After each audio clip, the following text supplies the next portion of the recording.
Ngayong gabi mga igsoon, kumusta? Napunta ni ato ang panglantaw sa kagabi no?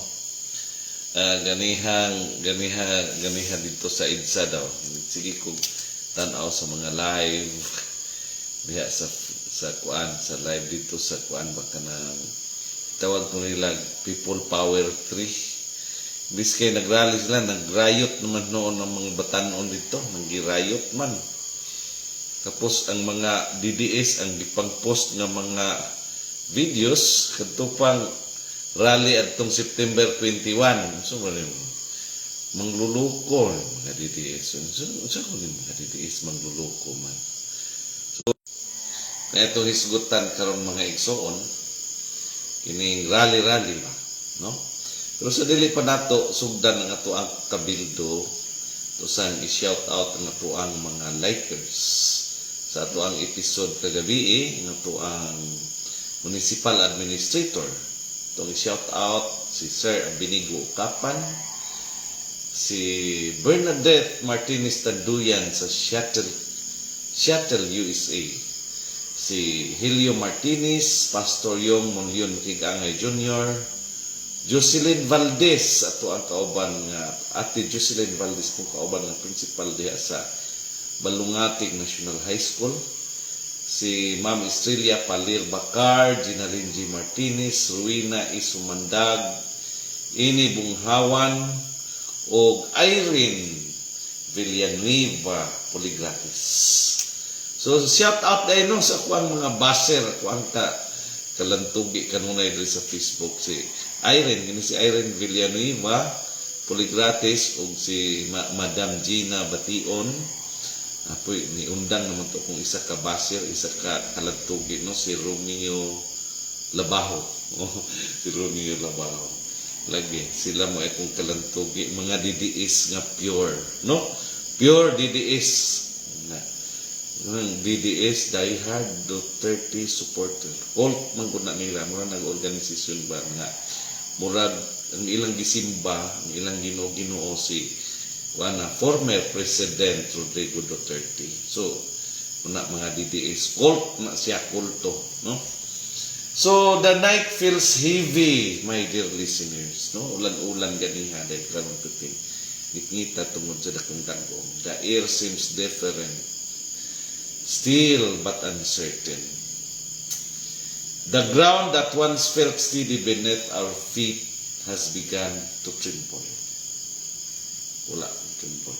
In Davao, an earthquake shook not just the building and the land, but the hearts of the people.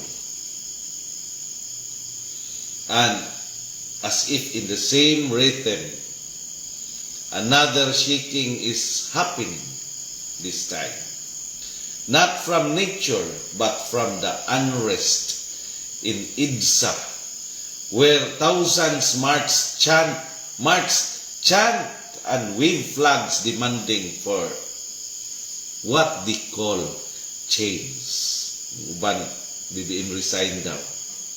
But here's the truth, my friends. Unsa man gyud ang tinuod nga gusto sa katawhan? Are we marching for justice? Or are we merely echoing the noise of political manipulations? Are we trembling in faith? Or trembling in fear of losing the idols we built in our hearts? As Jeremiah chapter 10 verse 10 reminds us, but the Lord is the true God. He is the living God, the eternal King. When He is angry, the earth trembles. The nations cannot endure His wrath. Tonight, we stand on shaking ground, both physically and morally. God allows these tremors not to destroy us, but to remind us who truly holds the power. Dili ang presidente, dili ang senador, dili ang politiko, kundili ang Ginoo nga buhi ug matarong. Look around you, while Davao trembles from beneath, Edsa trembles from above, filled with voices that shout, truth, justice, and freedom. But what kind of truth is it when it is mixed with deceit? What kind of justice is it when it is driven by hatred and pride?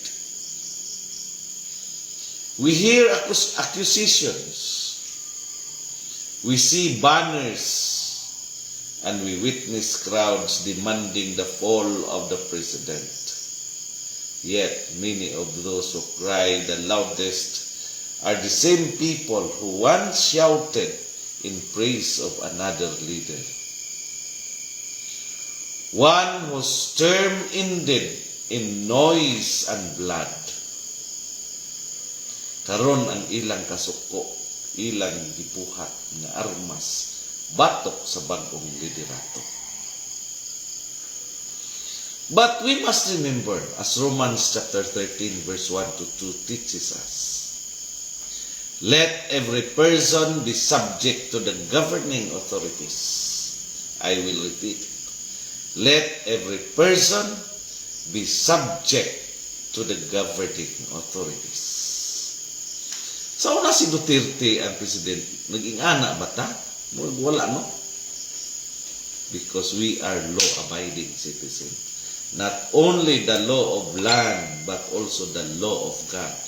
Because God says in Romans chapter 13, verse 1 to 2, let every person be subject to the governing authorities. For there is no authority except from God, and those that exist have been instituted by God. That means leadership is not an accident. It is an assignment. And though we may not always understand or agree with the person in power, we must respect the law that placed him there. Ang balaod mao ang magbuot, dili ang kasuko, dili ang chismis, ug dili ang panaway sa social media. Yung puning uban, pastor pa naman, didiis kuno siya mula noon hanggang ngayon. Now, let's be honest. There are still wounds from the past. Some cannot move on from their political idols. Others refuse to accept that the country needs healing, not hatred. And while the administration today, under President Marcos Jr., works to strengthen diplomacy, promote infrastructure, and rebuild trust among global allies, many continue to spread confusion. They twist stories, fake testimonies, and even invent scandals just to weaken the current government. But who truly benefits when the people are divided? Kinsa man gyud ang nagdaog kung ang nasod magkabahin-bahin? Certainly not the poor, not the workers, not the farmers, and definitely not the students who hope for a better tomorrow. The only ones who gain from our disunity are those who hunger for power, those who live for vengeance, those who cannot accept that times have changed. It is written in Proverbs chapter 29 verse 4, By justice, a king gives a country stability. But those who are greedy for bribes tear it down. Justice gives a nation stability. And I say nation, or I see a nation right now struggling to stand, not because of weak leadership, but because of too many voices falling in different directions. One side shouts, Marcos resign. Another shouts, Duterte forever. Iningon tong isa ka pastor nag-post din niya. DDS daw siya mula noon hanggang ngayon. While the silent majority simply wants peace, food, and honest governance. This is where the shaking becomes moral. The earthquake of our values, the fault line of our conscience. Let me speak clearly. Ang pagsalig sa usa ka politiko nga sobra sa Ginoo, idolatria na. When we trust men more than God, we are already lost. The earthquake in Davao reminds us that the ground can open anytime. The EDSA rally reminds us that nations can fall anytime. And both warn us that if we do not return to truth and humility, no structure, no government, no system will stand strong. As stated in 1987 Constitution, Article 2, Section 1, the Philippines is a democratic and republican state. Sovereignty resides in the people and all government authority emanates from them. Yes, sovereignty resides in the people, but it must also flow within the rule of law. Sovereignty is not noise, it is responsibility. It is not just shouting, it is obeying the process, respecting the law, and standing for truth. Mga igsoon, daghan karon ang nag-ingon nga, para sa katawhan ang ilang gihimo, pero sa tinuod, para ra sa ilang kaugalingon nga interest. If we truly love the people, we don't destroy the nation to prove a point. We don't create chaos to feel powerful. We don't idolize politicians and then curse others in the same breath. When you see people at EDSA waving placards, look closely. Some are sincere, some are paid, gibayaran, and some are simply lost. But the eyes of an open-minded Filipino can discern. Ang mata nga matinaw makakita sa tinuod, bisan pataliwala sa kabaka, sa daghang mga bakak. And when the ground shakes, literally like in Davao, those who built their faith on truth will not fall, but those whose hearts rest only on political idols will crumble. Psalm chapter 46 verse 1 to 2 says, God is our refuge and strength, an ever-present help in trouble.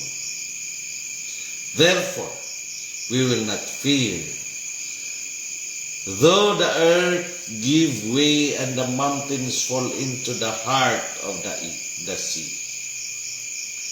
We are being tested, not just by disaster, but by discernment. Will we panic the fight among ourselves, or will we stand firm, humble, and faithful? trusting that truth will prevail through time and justice. To our listeners tonight,